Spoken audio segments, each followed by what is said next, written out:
use it to be a tool for protecting and improving your community. It's not a meaningless checklist. As you were told by your outside attorney, as a lead agency, you have discretion in how you apply secret guidelines. So, if you choose to emphasize reducing emissions for the benefit of your community, you have the power to do so. Number two, the quantification of emissions, including upstream emissions, is not a useless exercise. It's not impossible. While you can't force those who produce upstream emissions to act differently, the data regarding those emissions from a specific project can provide the basis for deciding by you what alternative fuels, what heating and cooling technologies, what appliances, what efficient building envelopes are necessary to reduce emissions in a given project. Finally, although the city is admittedly far behind in developing regulations to cause emissions to reduce, you have many examples and useful tools from the county. Thank you very much. Denise Gutzman. And if I missed your name, I apologize. Katzman. Katzman. Sorry.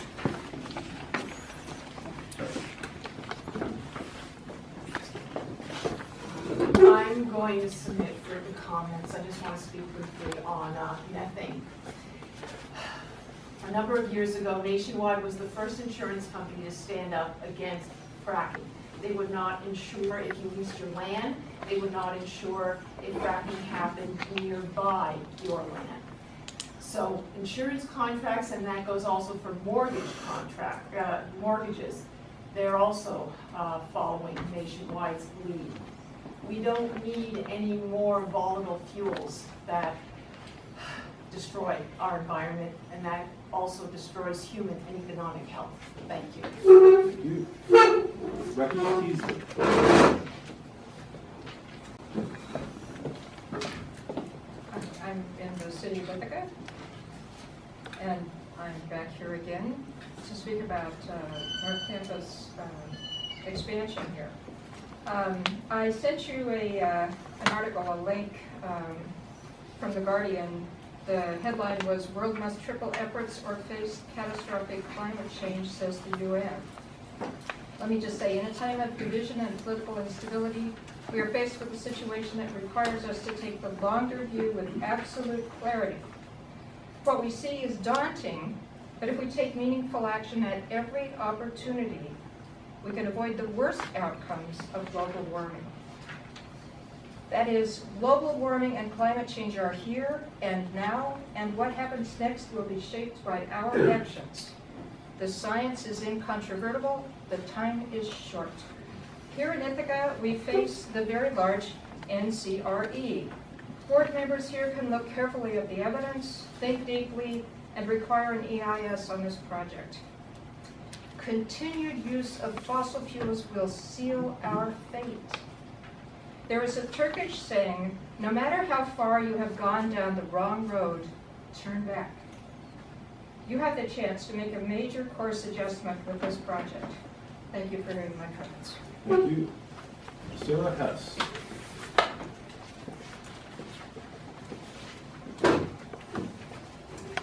Thank you for giving us another opportunity to speak. I've spoken before, but tonight I'd like to say that if a city like Ithaca, with its enormous assets, knowledgeable officials who are honest and hardworking, can't ask a developer to look again at their plans and to explain why that developer can't significantly reduce fossil fuel use intended to heat the buildings when so many other methods are readily available to them, and if Cornell, with their enormous assets, knowledge, expertise in buildings, their climate action plans that promise to reduce fossil fuel to lower greenhouse gases, if they are unwilling to spend another few months to consider changes that would improve the building envelope, reduce energy, use more renewables, then I ask when and where and who will look to the many solutions that we have already for making better buildings.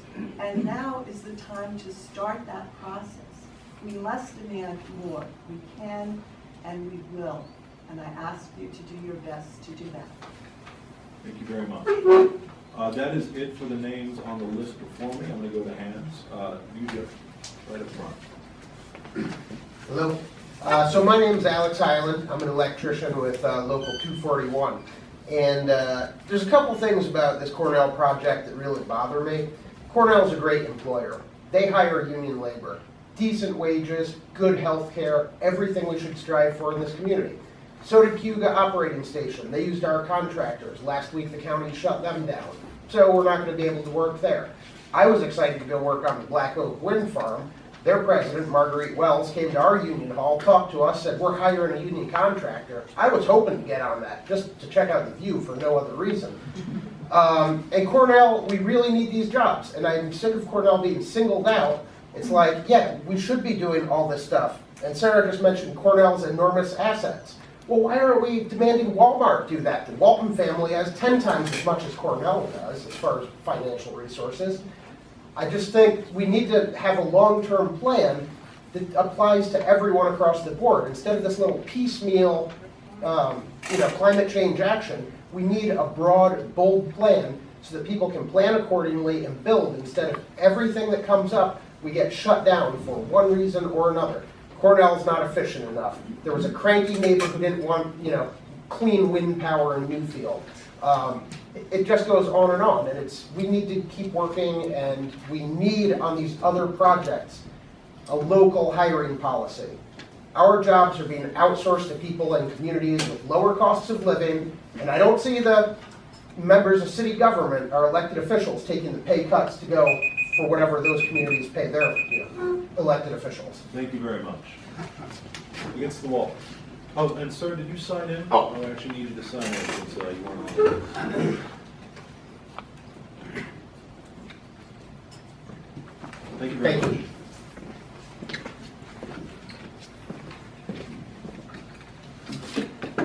Thank you. I'm Alicia Alexander with the Grace Bed and Breakfast here in Ithaca. And I have a short thing to say, and that is in regard to Cornell University, which is, of course, an Ivy League university.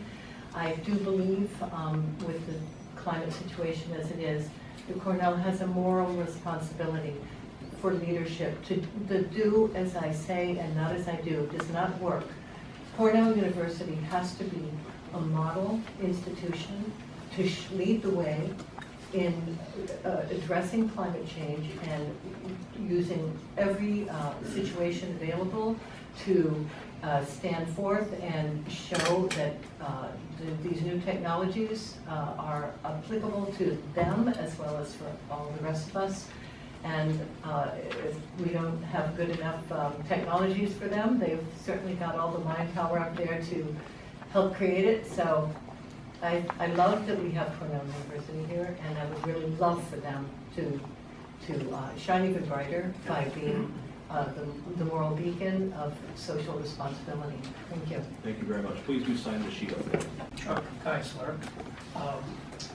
I've submitted written comments to you on lake source cooling and how I feel it's underestimated as a possible thing apart in the heating of the North Campus facilities.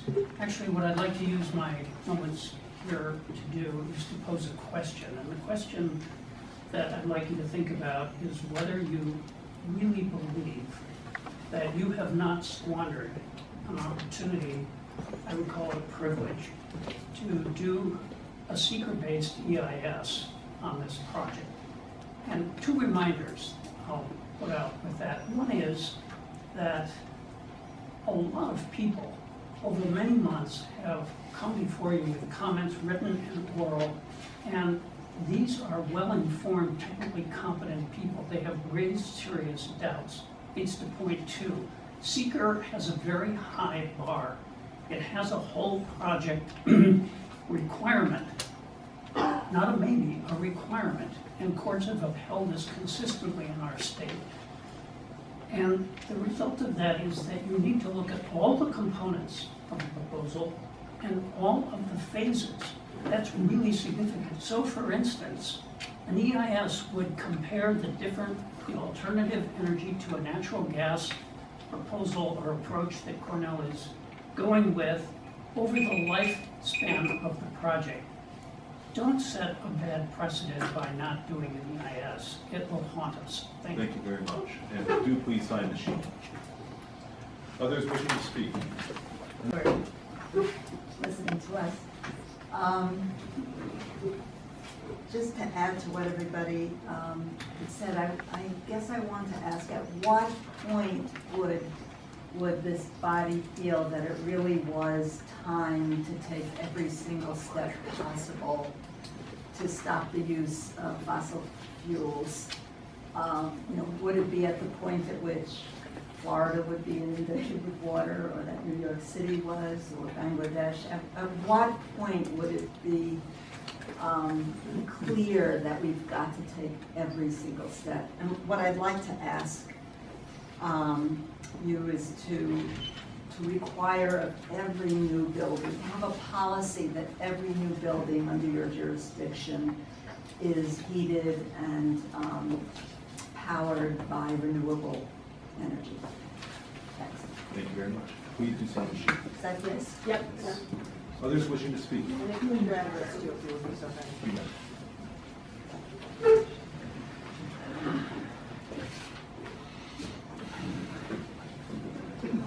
Hi, I'm Carol Chalk. I live in the city of Ithaca. And two things I want to talk about. The first has to do with every single project on this list and others that you end up with. As a city resident, it would have been so much less energy intensive and so much less expensive if my house had been built from the beginning with clean energy, with better windows, with forced air instead of baseboard hot water. When I went last year to try to clean up my house, it became very, very expensive. And every single item was so important, from the windows to the every little crack anywhere was harder to seal because it hadn't been done to begin with. So every project here makes a difference, not just the Cornell project. And I hope that you'll take these energy points people have been giving you and apply them to every single project. We did in the county where we give people a full 3 minutes, no matter how many. We were there 4 hours the other night, and the comments made a difference. Related to Cornell specifically, I want to talk about and I'm a former Cornell employee and planner. And for the most part, universities are immune from community oversight and any responsibility to the community that they're in. And there are even fewer points at which Cornell recognizes and responds seriously to our rights to weigh in. So I hope that you'll take this opportunity to. Thank you very much. I do appreciate it. We take any written comments you care to provide. Yeah, you've got 14 pages of written comments from me at the beginning about the specific ways in Carol, which. please be respectful. You've already gone way Thank over. you.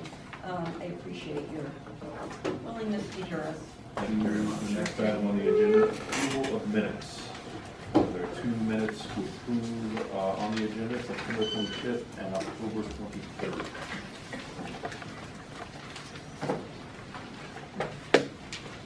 Anyone wish to move either of those minutes? We go on them separately, right? We can do them together. Does anyone move?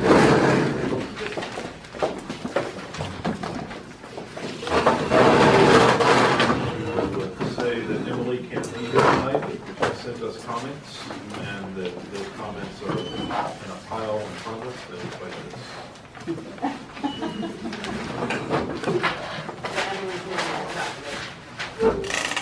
If anyone can't find it, I have it there.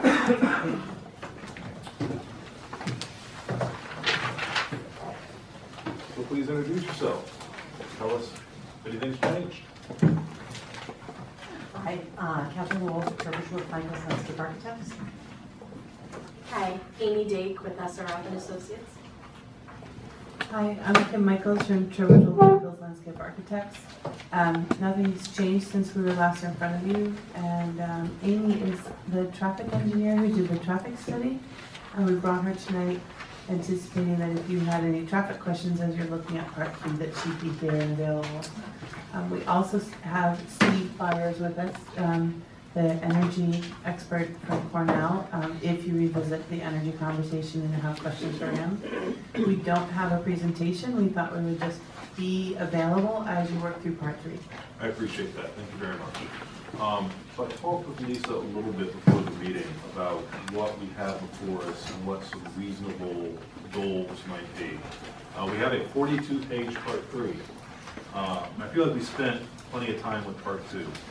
Yeah, on our the last corrections from last time. But, you know, a 42-page Part 3 is substantial, and it would be great if we could move through it to a degree that we could imagine voting on this next month. You know, we're definitely not going to take any action on it tonight. And on the agenda, we have 30 minutes devoted to this, and that's, you know, less than a minute a page. So it's possible that people will have, you know, thoughts and comments and things after this meeting, which, you know, is fine to share in between meetings, so that we can be ready to try to do something next month. With that, I think unless anybody has anything in particular they want to bring up or start with, I say we start at the beginning of Part 3 and start working our way through it. Seeing a lot of nods. All right. One comment I would make as you get started. Yep. I think one of the commenters suggested that at the last meeting, the council, that be me, suggested that seeker is a meaningless checklist exercise. I don't think I've ever suggested that to you. I've worked with you for a long time, and I just want to say seeker is really important, and you're doing exactly what you should be doing, which is taking a hard look at every particular adverse environment. Thank you very much. Let the record reflect that our council does not think seeker is meaningless.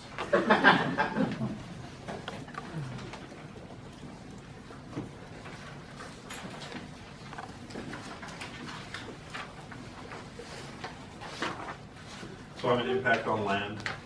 Reading through, haven't found anything to change or call out yet, but if anybody finds anything there or anywhere, please, you know, I may not see your hands since I'm reading. Feel it out.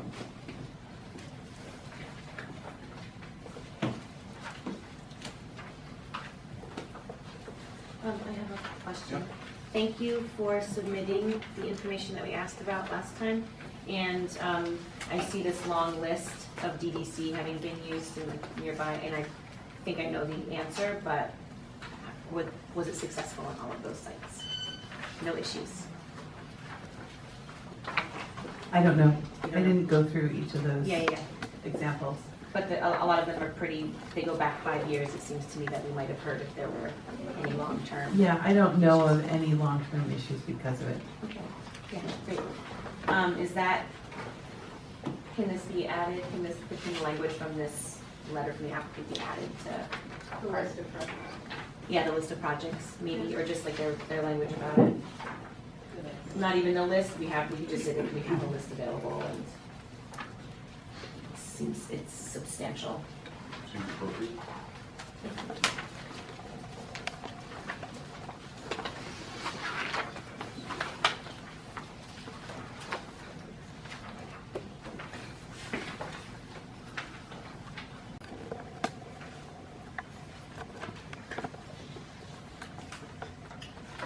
Substantial document, Lisa.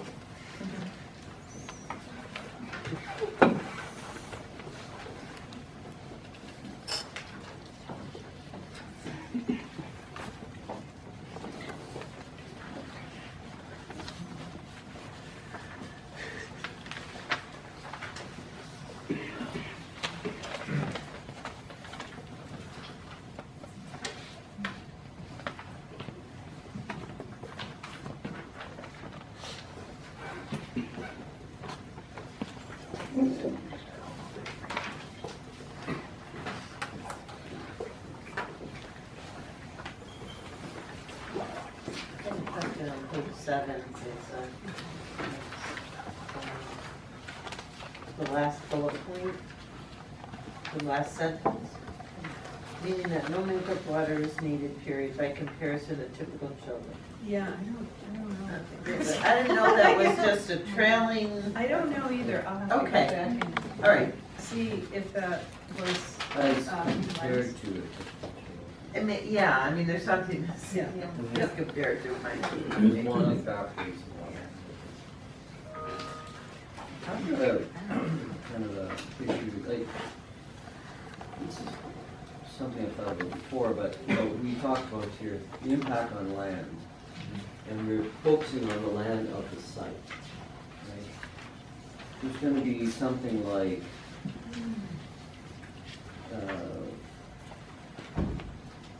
thousands of cubic yards of material removed from the site, goes onto land somewhere else. That has impact on that land. And I don't know if you can, you know, if you were truly responsible about your project, you also make sure that the land that was displaced went to some place where it didn't lessen an amenity. Like, quite often what happens is this fill goes into wetlands, and that's an amenity. And if it went into an old quarry site or a gravel pit, that's something. But if it goes into a marsh, that's something else. I don't know if we can ask for that, but it just seems kind of weird how we put so much focus on the site, but we don't care what happens to that fill once it leaves the site, and it's impacting land somewhere else. I had that same question, I wondered, we have in the past asked where the fill will be going, and to be truly environmentally sensitive, your cup should equal your fill, so you don't have to remove anything. Exactly, you use it all on site. Yeah, so, I don't know, do you know where the fill will be going? I can ask the contractors if they have identified locations. My understanding is you kind of need a permit to dump soil, so, I mean, it's not like You it's. need a fill permit. Yeah, it's not like it's gonna go and fill in wetlands in this illegal way. No, but if it's considered clean fill, you can put it almost anywhere. I'll inquire, Including see if we know. Wetlands. Yeah, we've asked that before. Without a permit. Okay, I'll find out. That's section one. So the two biggest sections are traffic and energy. Energy starts page 31. Transportation starts page 20. People are looking for places to dive in.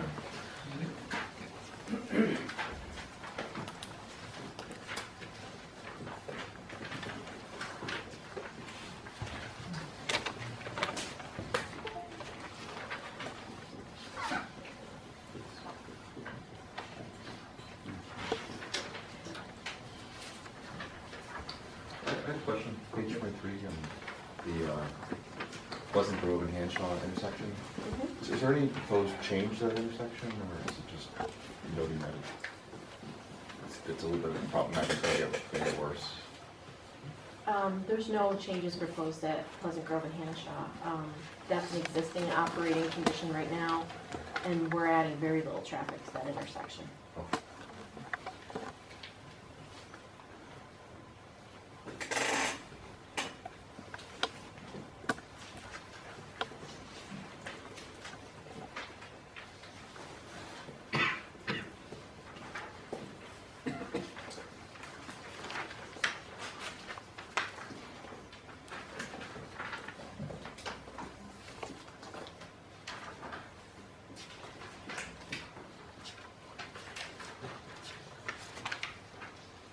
I had a question on page 25.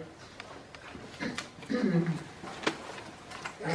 the first paragraph, construction, it says,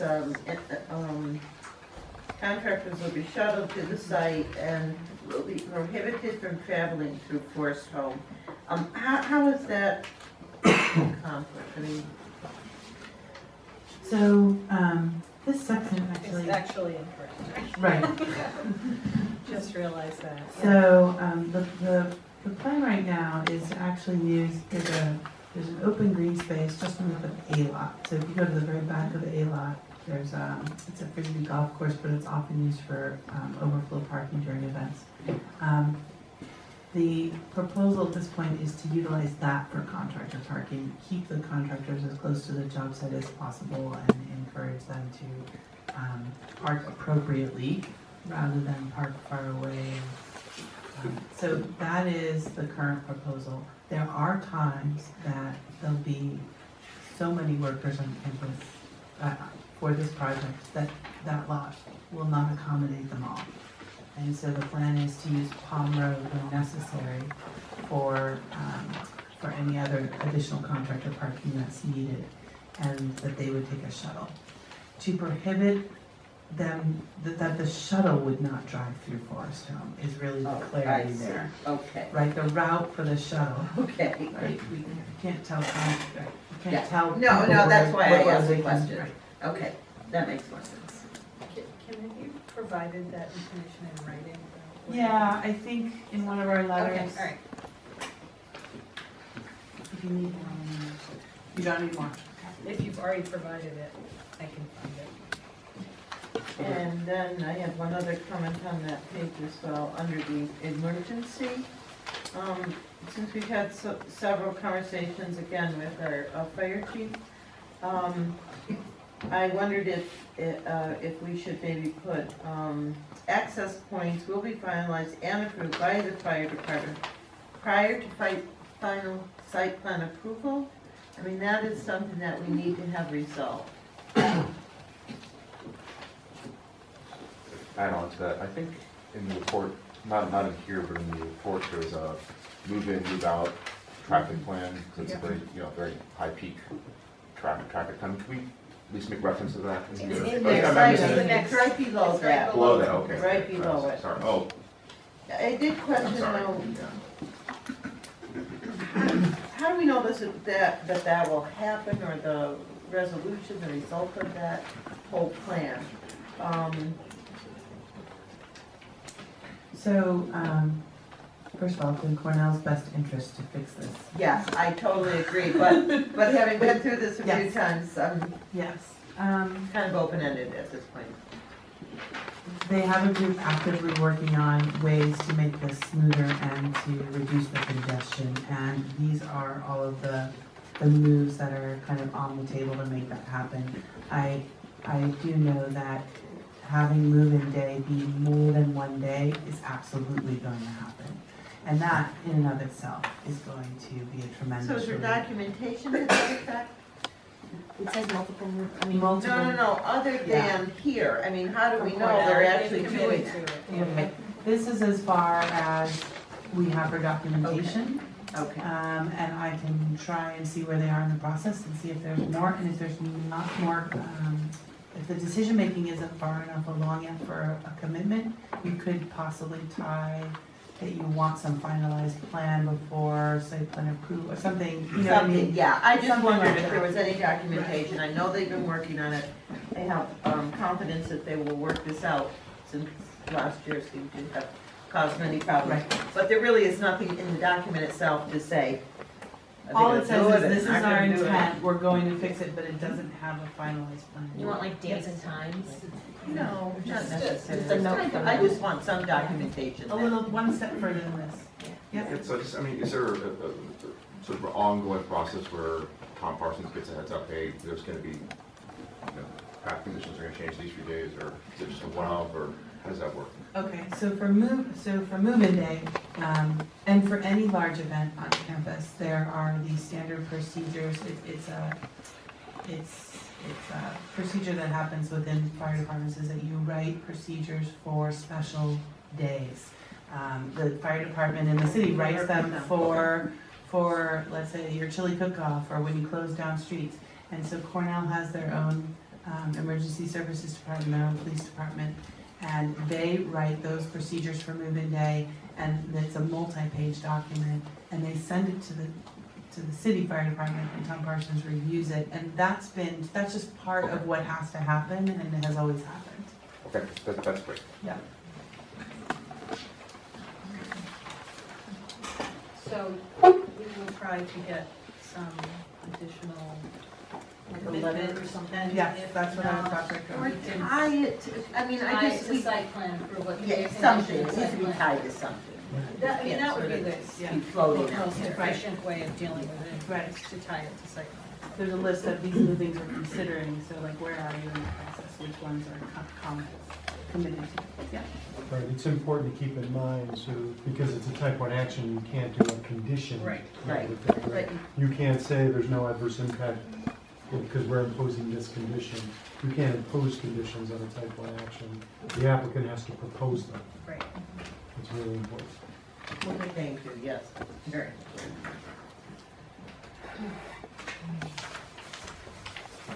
Could you give me a 30-second distinction on Yeah. It's really imposing versus That's a great, proposing? that's great. There's actually a Yeah. Court of Appeals case directly on point. So what the courts have said is, for type 1 actions, you cannot do a condition like that. That's prohibited by the seeker regulations.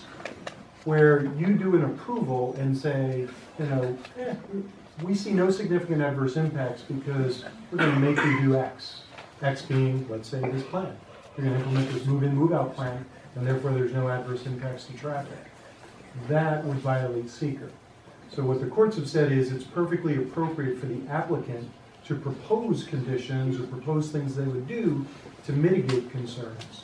You can't impose it as a condition, they can propose it and agree to it, as long as it's done as part of an open process. There can't be a backroom deal. So, let's just walk through that for a second. So they proposed a way of mitigating some impacts around move-in, move-out, related traffic. We've written that up, we've talked about it, and JoAnn brings up, I think very saliently so, that we would like that tied to something. And the thing that has been floating, well, let's tie that to site plan approval down the road, because that's a very appropriate thing to have a condition be attached to. Does that get us in trouble with it? Not from a seeker perspective, and it's a good idea. Okay, that's all I was wondering. Puts a little teeth in it so that we've got enforceability beyond seeker. Because there really is very little mechanism for a lead agency to go see if an applicant actually does what it said it would do by way of mitigation for environmental impact. So it makes a lot of sense. Other questions around this concept before we dive back into the document? I may have been the only one confused. All right.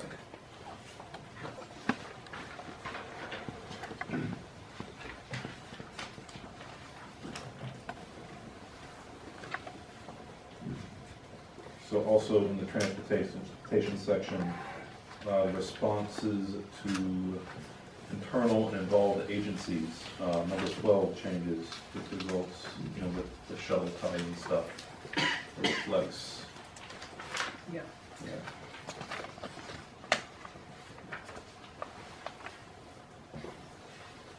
So is number 12, this one is the one oh, sorry, may I? Please. I didn't quite follow number 12. Was this something written by the Village of Cuba Heights? Yes. Okay, and you haven't written a response to that yet? No. Okay.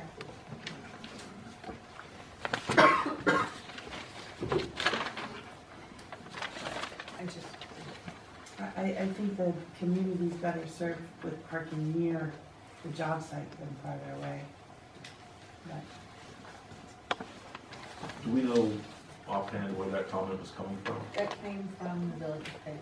And of course, they removed the car can be away from Hugo Heights. All right. I mean,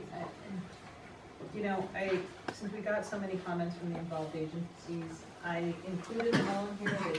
They don't have to stay in here, but I wanted to at least have you see them and look at a rationale for addressing them. They don't have to necessarily know if they have to stay in the document. I know that I don't have strong feelings one way or the other on that. I think we want to keep them in there.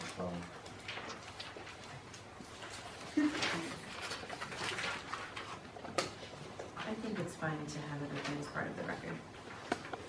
I think we just need to then respond to it. Yes, right, so, Find the response, but. If there are a lot of them, as we go through the entire document, because it is a long finding statement, resolution part 3, maybe we'll create an appendix, just to pull everything out. It'll still be attached, but just to streamline the document itself. But we'll figure that out over the next month. Yeah. No. So how would you like to respond to these comments? Well, it sounds like we're not going to do what they want. So we can make that sound nicer. But you could add that, the thinking is that having the parking closer to the project site will alleviate traffic. Smaller, just another insight. And also, I think we're dealing with a lot of contractors right now downtown, and they come from all directions. So it's also, it disperses it a little bit rather than, having everyone going to one point. Anyway, I think we could come up with a response. Do we need to discuss a response to number 7 in that same list? I don't think so, actually. I just probably think I can go back and make a response to that. I don't believe. Do you remember that it was a discussion between? Was this a Cayuga Heights, a Village of Cayuga Heights comment again? No, I think it was both. Well, it was Forest both the city and Cayuga Heights. The service vehicle trips. Maybe Amy can speak to, I don't want to speak, the traffic speak, so go. Yeah, I mean, if you'd like, I can kind of explain how we came up with the trips. I mean, it's freshmen and sophomore students, and we know based on Cornell's information how many of them bring cars to campus-wide, and how many specifically in the North Campus area bring cars to campus. So we based our trips, number one, on them. Service vehicles, right? Oh, service vehicles. Yeah. It's specifically about service Oh, vehicles. sorry about that. Sorry, I didn't see that. Okay. So the service vehicle trips were specifically based on information that Cornell gave us for what they currently have on North Campus and what they expect based on the services that they'll be offering. So it's very specific in the report as to how many trips there are. And as far as the traffic analysis itself, the traffic analysis looks at the morning and evening commuter peak times, and service vehicles aren't necessarily traveling during those times. They're traveling throughout the day. That is mentioned in here somewhere. Does it include I know I read it earlier. takeout food by the students? Because I think what you're talking about is what Cornell says that they're going to provide. Right. But the Right. students demand a lot more than Cornell. Yeah. And so you'll have people running around 2 or 3 in the morning. And I think people in these neighborhoods that surround the project are concerned that they'll be having more traffic during those times when they don't want to have it. Mhm. Yeah, so as I said, the traffic study looks at the commuter peak times, which are probably unlikely times for delivery of food because, as you mentioned, the kids are getting their food delivered, later at night and whatever. So I would expect there to be an increase in that kind of pizza delivery, that kind of a thing. I don't expect to see a significant, are you really going to notice it kind of thing on the roadways? That's very hard to quantify. Yeah. In the transportation, in the way that a transportation study is done, it's hard to count that, but certainly could be. We want to note that. It's also in the background. It's in the background. It's in the background, because the background. Well, I mean, they're having deliveries now, Right. for anybody that lives there. Yeah. So that's in the existing counts, and then you're growing that. Yeah, absolutely. I just heard from Forest Home people saying who actually live there and actually the houses are quite close to the street. So they're a little more sensitive to road action after 10 o'clock at night. Yeah. And they see this as being, when they see the numbers, they say, oh, that's not really reflecting what's going to happen. Garrett, you had something? That's a procedural question. So on page 26, there's the 3 lists of proposed transportation improvements, vehicle improvements, transit improvements, pedestrian and bike improvements, which all look like good ideas to me.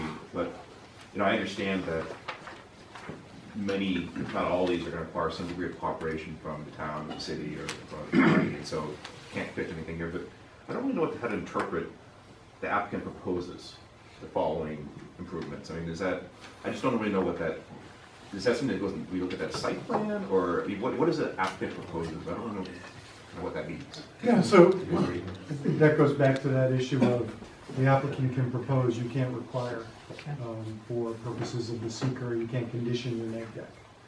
So it's perfectly appropriate if they propose it, you review it, consider it, but there needs to be some enforcement mechanism. And sometimes the proposal is a little amorphous because there are things that need to be worked out, and something like that with various levels of government needing to come together, the applicant basically saying, I'll pay for it. We just need to think about that. But what that basically means is that's the project. So the project you're reviewing and approving includes that. That's what applicant proposes means. That's part of the project. And should that change, you could reopen seeker. You would If reopen. if they took out parts of their project, just like what you could then reopen seeker, and look at if that had an impact. Exactly. It wasn't, does that make sense? And would this come up with site plan also? Some of these site plan as well? Could come up with site plan or any time they do the town. Ingress is certain kind of site plan.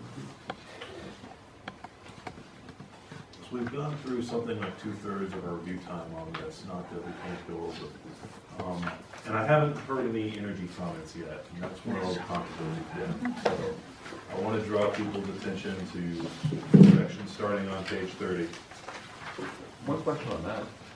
There was a comment from Professor Geisler about lake source heat, and I'm wondering if that's anything that maybe Steve or somebody, I don't know. Steve to come up. He had sent a letter to you about how you could, suggesting that you would somehow use lake source cooling as a heating source, but I'll let Steve answer that technical question. Steve, where'd you go? Here, comes. I don't know.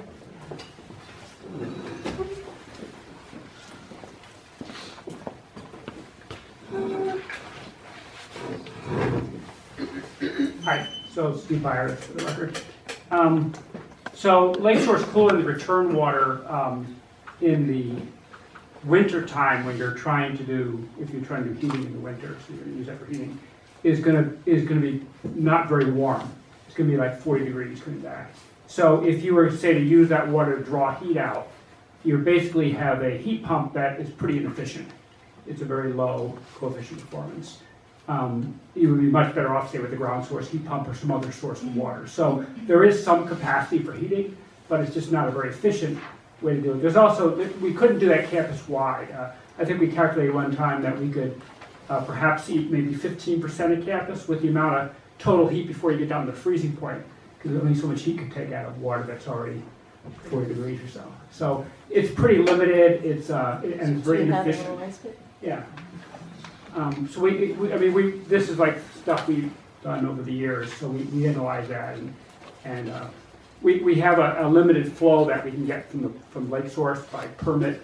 So we can't like just increase the flow and get more, flow volume or whatever. So we've looked at it. It's not inconceivable, but it's not very efficient, and it's limited campus-wide. We could do, one development like that, but we couldn't do that on a larger basis.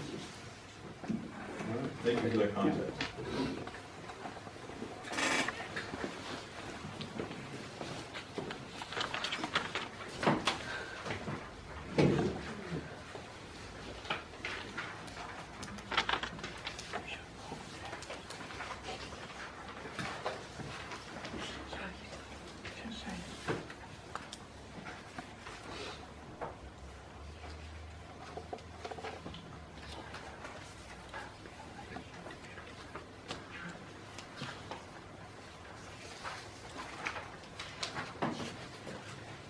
Jumping back to transportation, and with your expertise, is there a way to do greenhouse gas emissions accounting for all the numbers you have in here for trips generated on campus?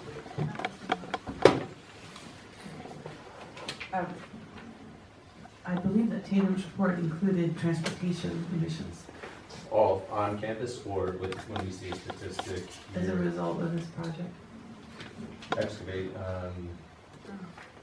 trips off campus, 3,700, 15 cubic yard truck haul trips. You know, does the Tatum study cover all trips to and from during construction and then projected thereout after delivery? My understanding of the Tatum study is that it looked at the emissions for the project once it's built, including transportation, and the construction emissions, including the trucks and construction. Steve, if I have that wrong, please correct me. But that's my understanding of the report. And when you look at Tatum's charts, they have all of these. They're like for stationary emissions, non-stationary emissions, and they just list and then they later on have a whole page that explains what all it is. And when you read through all of that, they've accounted for it. It's good to have that on the record, I think, if there's concern from the public. So you're talking about adding the, I think the note could be made in here that those figures are available and indicated in the report so that it's registered in multiple references.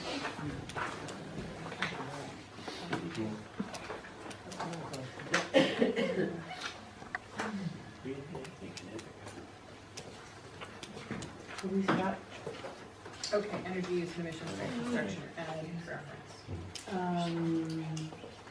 I say actually, energy and emissions impact statement. Tatum estimates how much emissions will be created during construction. It says it right there. Commuter and public transit emissions. Okay, so on page 187, they have a table of annual operating emissions. That's the project once built. And they include indirect emissions from mobile sources, and that is commuter and public transit emissions. So that's cars and buses. And then they have the construction one as well. Annual emissions. So it's all in here. I'm happy to have everybody here. Thanks. Yep. I have a question, Adam. Do you have any experience with upstream where energy is coming from, where it's sourced as part of being incorporated in a secret decision? Yeah, so I think at the last meeting we kind of ran through the high level analysis, but the DEC does have some guidance out there for DEC related projects when you're doing an EIS. And it calls for a qualitative rather than a quantitative analysis. So kind of high level. If you think about it, I think we talked about this a little bit last time, but I mean, we've been doing seekers since 1975. We've done many large energy projects over the years. It would be highly unusual to kind of look upstream to see where the energy comes from and say, look, most of our energy used to come from coal. You wouldn't evaluate the coal emissions from your project. That simply would be highly unusual. But obviously, science advances, environmental analysis advances. I think the DEC guidance is a really good place for us to focus and embrace that approach. So I think Lisa has started to incorporate some of the upstream analysis, and we'll go through and refine that over the course of the next month based on the information the applicant has developed. Yeah, and that guidance is not required at the secret level. It is not. And so, and I'm sort of getting to, I think, a larger, that's one of the biggest questions that we have around energy. And I'm interested, I think, in the discussion we can have about incorporating that guidance into city level decision-making and recognizing that we don't really legally have a leg to stand on to incorporate that into this project right now, based on currency. Legal leg. At the end of the day, as we've talked about, you're obligated to take a hard look at the potential environmental impacts of the project. Clearly, the issue has squarely been raised that you need to look at upstream impacts from natural gas that will be removed from the ground as a result of this project, and the applicant has given you numbers of what that is so that you can do a qualitative assessment. And so I think it is something we need to look at.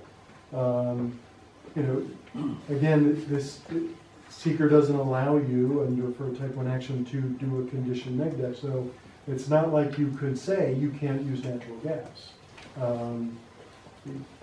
which is not something that's you're allowed to do.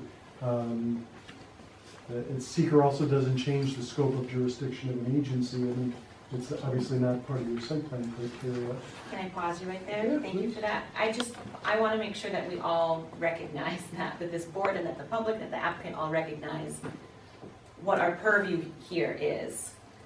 And I think when it comes to the performance of this building, the sourcing and cooling and powering as efficiently as possible with systems already in place and generated on site, I think that at a certain level we have to recognize that this project, right, not the applicant, but the project itself goes above and beyond in many ways what is required of both the city and the state at this point. I feel like we've been going through this a lot, and when Jamie handed us the final draft of the EIS for Chainworks, I thought, do we really need to go through this whole process for this particular building, for this project?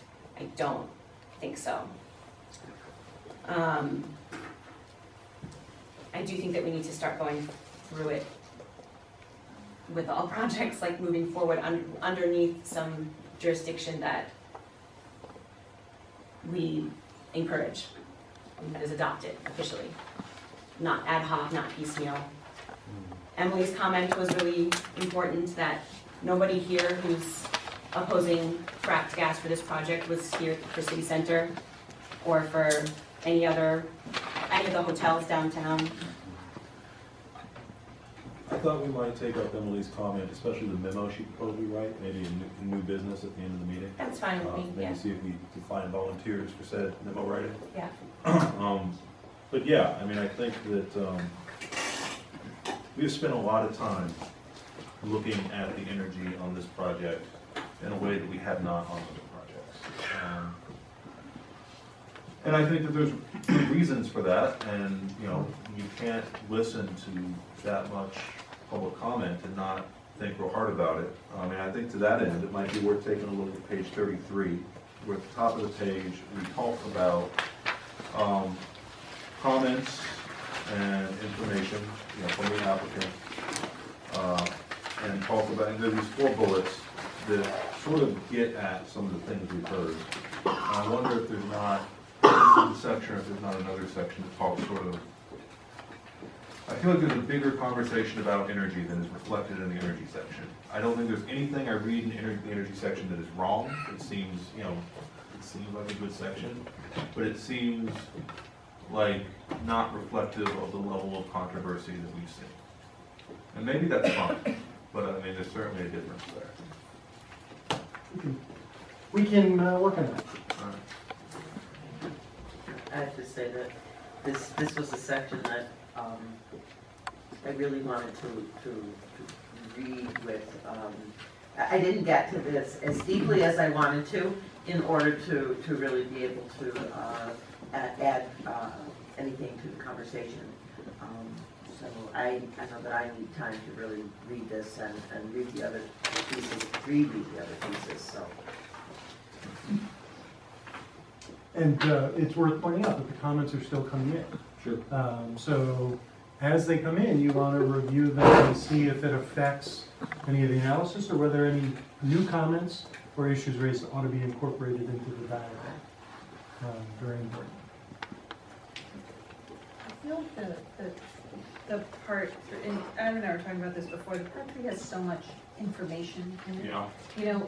And it's chock full of information. Maybe all the information doesn't have to be in the narrative. Yeah, It can by just be the reference. arguments, and it can be referenced. So if you pull out, because it was overwhelming trying to write this and include all the information. So maybe if some of the information is just referenced and it focuses more on the rationale, that would be helpful in sorting things out.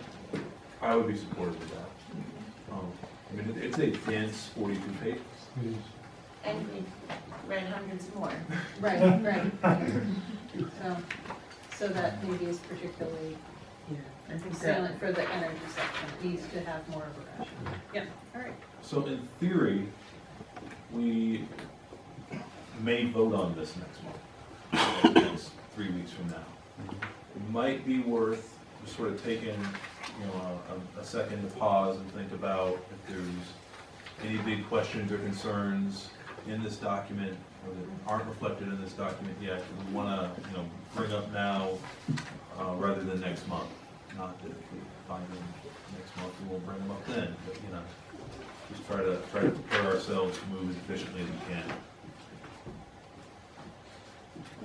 I think some of the things that I want to address in part 3 are our responses to public comment. And I have some from things that were said tonight around the idea that we're maybe squandering an opportunity, or the question like, when is it time?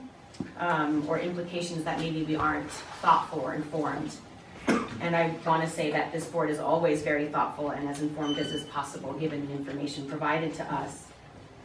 We care a lot. I opted to not have natural gas in my house. I get it, I really get it.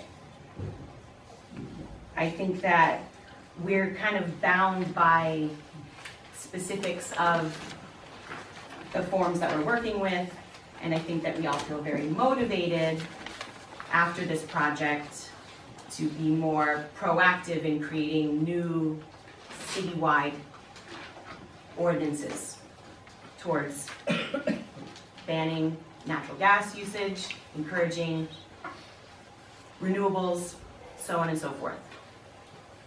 I really want the public to know that they've been heard, and that includes members here from labor unions. I'm so happy to see you all here, and thank you all for the work that you do, and I want work for you, and there's a way that it feels political now when jobs are at stake and so on and so forth. That's not part of other discussions. I feel as if we're responding to many different needs here. We are the one body actually that is taking into account all of these agendas. As I've said before, I think that the applicant has gone above and beyond what is asked of a normal secret process. We have yet to get to site plan review. We brought counsel in for multiple sessions. We don't do that all of the time. Someone suggested that we use solutions we have now for responding to these energy issues, and I think that we are in many ways with this project. And I know that we're supposed to see the project outside of it as an applicant, but it's kind of hard to tease them apart because the applicant provides a lot of resources that are available to this specific project, such as access to lake source cooling, access to combined heat and power plant. I think that we have taken the opportunity to listen, and that's why this process is taking so long. I think that we are responding to this need for a moral beacon. I think this project is pushing the needle, both for itself as the applicant and also to this board and to the city. If we vote on this next month, I will vote for a negative declaration, and I will gladly move through site plan review for the project, and I will simultaneously volunteer when we get to new business for next steps necessary to ensure that we're holding all projects to higher standards. In some ways, these standards that this project is exhibiting. Thank you. Yeah. Thank you, for listening. I appreciate what you had to say, and I also appreciate you volunteer to do the lifting on the memo. For those in the public, very often there will be things that we care a lot about from a sort of local government perspective or environmental perspective or what have you. We feel like we don't have the tools to impact using the sort of processes that we go through over the course of a normal meeting here. And usually the way we get around that is we write somebody a memo and harass someone, and it's always a big pain and nobody wants to do it. And it's not, doesn't sound like a heroic task, writing the memo. But I do appreciate Mackenzie stepping up and trying to push that forward. That was the idea of another board member who couldn't be here tonight. Emily, I forget her last name because I'm a terrible chair. But we've all talked about it already. But yeah, I mean that's what we're over schedule on this. I do want to try to wrap it up as quickly as I can at this point, but I do want to open the floor one last time for last minute concerns about this document that we're going to see again in a revised form 3 weeks from now.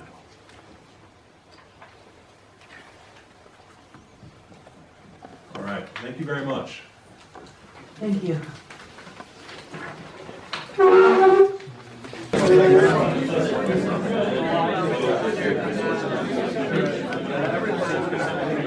And when they